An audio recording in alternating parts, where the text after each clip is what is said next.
에베소서 2장 11절에서 22절. 그러므로 생각하라. 너희는 그때의 육체로는 이방인이요 손으로 육체에 행한 할례를 받은 무리가 칭하는 자들로부터 할례를 받지 않은 무리라 칭함을 받는 자들이라.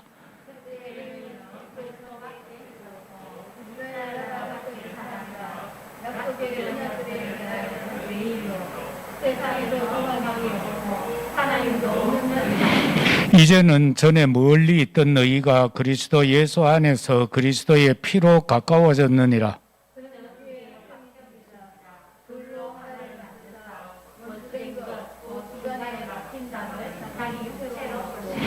법조문으로 된 계명의 율법을 폐하셨으니 이는 이 둘로 자기 안에서 한 세 사람을 지어 화평하게 하시고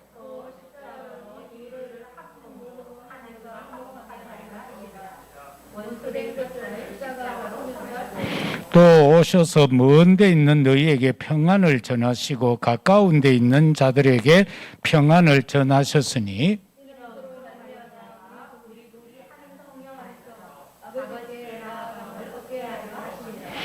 그러므로 이제부터 너희는 외인도 아니요 나그네도 아니요 오직 성도들과 동일한 시민이요 하나님의 권속이라.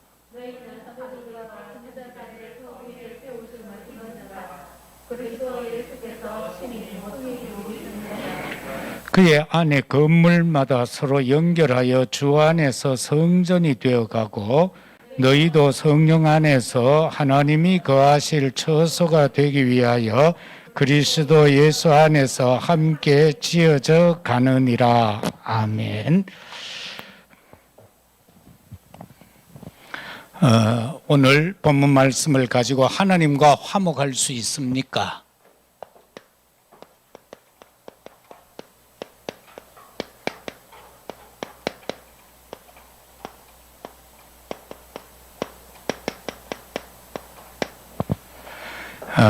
이 말씀으로 오늘 생각하도록 하겠습니다.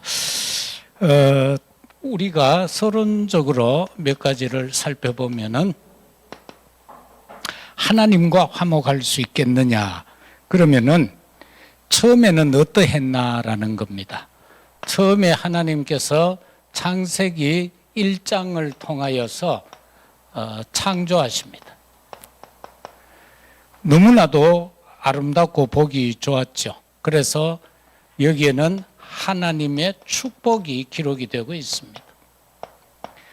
그런데 이것을 싫어한 사단이 존재하게 됩니다. 그래서 사단은 인간으로 하여금 하나님을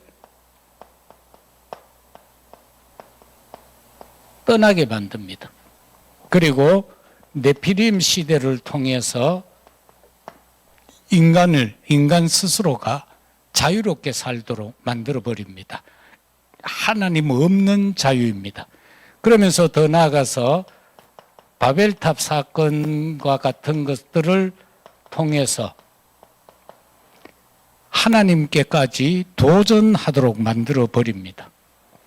그러나 하나님께서는 여기에서 인간으로 하여금 벗어날 수 있는 방법을 제시합니다. 그것이 창세기 3장 15절에 여자의 후손으로 이 문제를 해결하라고 말씀합니다. 그리고 창세기 6장 14절 방주, 곧 교회를 통해서 이 문제를 해결하라고 합니다. 이 사상 속에 우상 숭배와 이 사상 속에 빠져 있으면 인간은 살 수 없기 때문에 인간으로 하여금 창세기 12장 1절 3절을 통해서 아브라함에게 네 본토 친척 아비 집을 떠나서 내가 네게 지시할 땅으로 가라. 그래서 하나님의 지시, 곧바로 성령의 인도받으라는 겁니다. 그래야만 이 문제에서부터 벗어날 수 있다.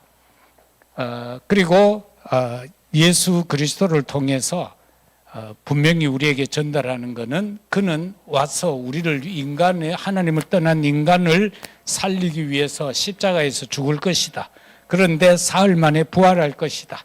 그리고 40일 동안 이 땅에 하나님의 나라를 선포하신 후에 승천하게 될 것이다. 그리고 너희가 거할 처소를 예비한 후에 다시 오겠다. 그렇게 그리스도에 대하여 말씀합니다. 그러면은 왜 화목해야 합니까?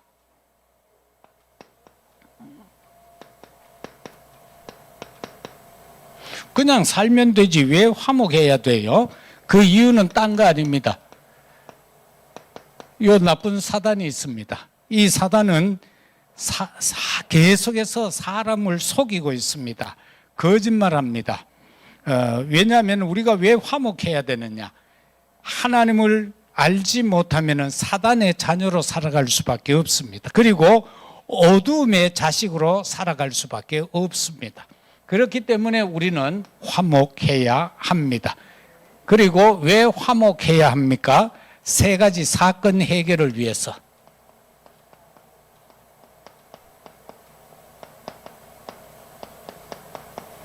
세 가지 사건이 뭐지요? 아까도 말씀드렸던 것처럼 사단이 인간으로 하여금 하나님을 떠나게 하는 창세기 3장 사건입니다. 원죄 사건입니다. 이걸 해결하기 위해서 하나님과 우리는 화목해야 합니다. 그리고 네피림 시대를 통해서 인간이 마음대로 하나님 복음과 상관없는 막 거기에 보면 결혼을 하죠. 하나님의 아들들이 사람의 딸들의 아름다움에 취하여라고 표현하고 있습니다.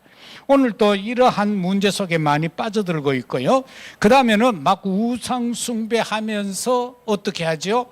이 갈대아 우르라는 지방은 바벨탑이 쌓아진 지역이지만은 거기에는 우상 숭배가 극심했습니다.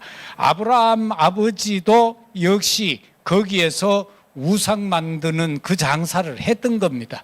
그런데 거기에서 벗어나라, 네 본토 친척 아비 집을 떠나라, 이렇게 말하고 있음을 보게 되죠.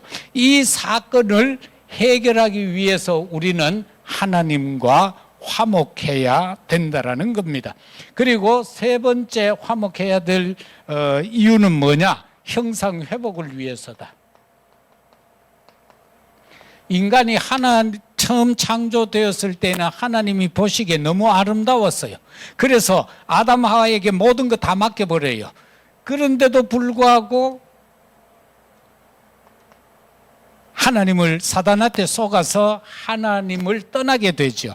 그래서 이 형상, 곧바로 창세기 1장 27절을 회복하라는 것이고 2장 7절 생명의 충만을 회복하라는 것이고 2장 18절 에덴의 축복을 회복하라는 겁니다. 그러면은 어떻게 회복하느냐? 이게 중요하죠. 어떻게 회복하느냐? 오늘 본문 11절과 12절을 통해서 보면은 그리스도 앞에서 생각하라. 그리스도 앞에서 생각하라. 11절, 12절입니다. 이게 무슨 말입니까? 많은 사람들은요, 많은 생각을 하면서 살아갑니다. 그러다 보니까 막 공상을 하죠. 하루에 집을 막 몇 채를 지었다가 무너뜨리기도 하고 막 그렇게 합니다. 그런데 우리는 바로 그리스도 앞에서 생각하는 것을 바로 묵상입니다. 세상은 명상을 하면서 인간으로 하여금 영적으로 실패하게 하지만은 이 묵상은 하나님의 말씀을 가지고 그리스도 앞에서 생각하는 겁니다. 그 다음에 어떻게 화목합니까? 그 방법 두 번째는 그리스도의 피입니다. 오직 예수 그리스도 십자가에서 달리셔서 흘리신 그리스도의 피가 아니고는 해결되지 않습니다. 하나님을 만날 수 있는 방법 그겁니다. 하나님과 우리 사이는 사단으로 말미암아 담이 가로막혀 있습니다. 어떻게 보면 여리고성과 같은 담이 가로막혀 있습니다. 이 막힌 담을 허신 분이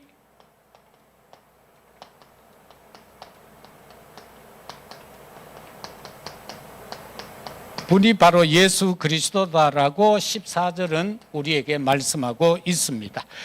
우리가 신앙생활할 때 항상 이 담이 가로막힙니다. 그 담을 우리가 수고하고 노력해서 내 수단 방법으로는 절대 허물어지지 않습니다. 여리고가 인간의 수단 방법으로 안 허물어졌습니다. 하나님께서 말씀하신 대로 하루에 한 바퀴 돌고 7일째는 7바퀴 돌고 과함을 지를 때 무너졌던 겁니다. 그래서 막힌 담을 허신 분은 오직 예수 그리스도밖에 없습니다. 셋째, 하나님과 화목을 회복한 자의 사명입니다.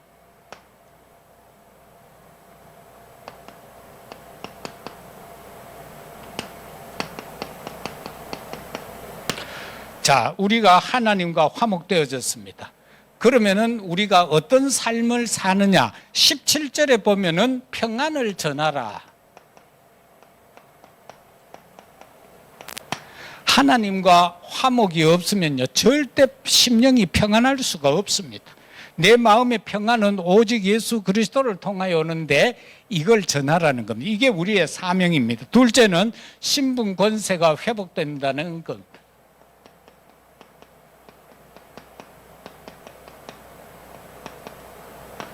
신분 권세 회복에 대해서 19절이 그렇게 말씀하고 있습니다. 그래서 우리의 사명은 이 땅에서 하나님을 떠나 있는 자들에게 복음을 전해서 그들이 신분과 권세를 회복할 수 있도록 하는 것이 우리의 사명이다라는 겁니다. 그 다음에는 모퉁이 돌이 되신 예수 그리스도입니다.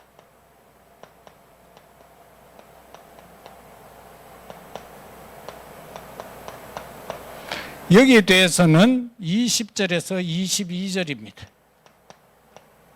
이 모퉁이 돌이 뭡니까? 집을 지으면은 이 구석에 이 모퉁이 돌이 있습니다. 큰 건데 성이나 이런 데 유럽에 가서 큰 집들을 보면은 막 아름드리 돌을 깎아서 모퉁이에다가 박습니다.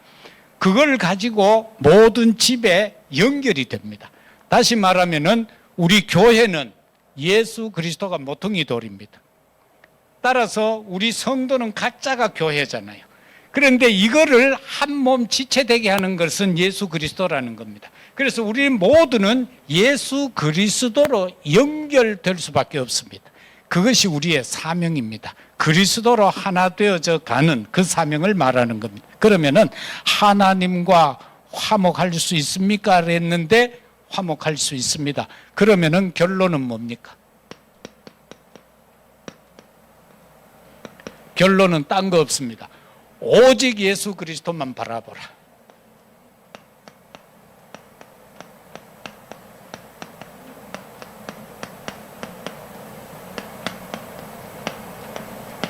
이 한 주간도 하나님과 화목된 우리, 다시 말하면은 오직 그 예수 그리스도만 바라보는 한 주간이 되시고요. 이 사건을 우리 주변에 하나님을 알지 못하는 자들에게 증거하여서 그들도 하나님과 화목되어지는 사건을, 일을 일으켜갈 수 있는 우리의 한 주간의 삶이 되시기를 예수 그리스도 이름으로 축복합니다. 찬송 288